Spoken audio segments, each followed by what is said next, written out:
Bismillah. Assalamualaikum. Assalamualaikum pada semua yang tengok video ni.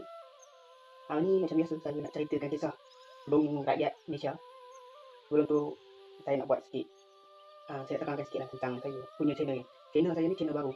Saya baru belajar buat channel.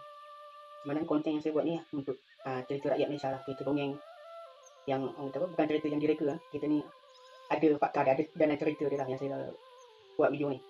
Saya ambil daripada satu buku yang mengisahkan tentang cerita rakyat. Semuanya cerita ni ada dalam lebih kurang 366 cerita.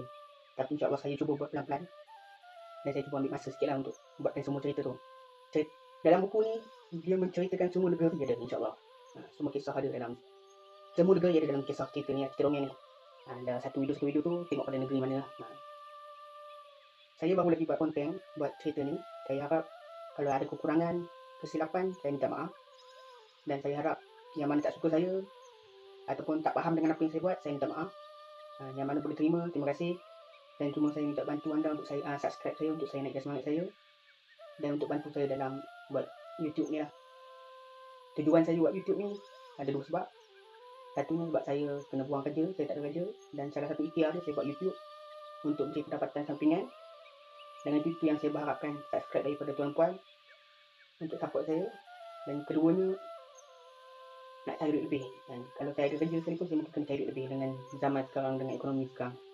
Okey, pendek yang cerita, kita terus kepada jalan cerita ataupun cerita yang saya nak ceritakan. Sebelum tu, saya minta maaf. Saya mohon anda sudi untuk subscribe saya ataupun like ataupun follow saya. Ataupun saya cuba buat yang terbaik hari demi hari, satu video saya akan cuba buat yang terbaik insyaAllah. Okey, hari ni kita punya tajuk pada hari ni Batu Penyu. Batu Penyu ni dekat Terengganu. Batu Penyu ni dia ada sejarah dia lah. Dia ada sejarah dia ada jalan cerita dia. Dia ada orang kata apa? Cerita di sebaliknya lah orang kata kan. Tapi ni dongeng zaman dulu. Tapi tak apa kan, kita share. Bismillah.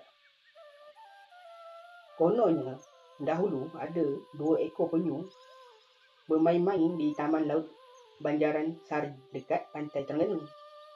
2 ekor penyu ni, seekor jantan dan seekor lagi penyu betina.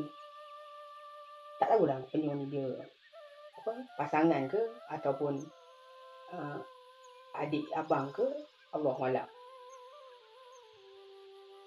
Okey, penyu ni dia seekor jantan dan seekor lagi dia betina. Kemana je mereka ni nak pergi, pasti mereka ni ada berdua. Kiranya dia merapat lah.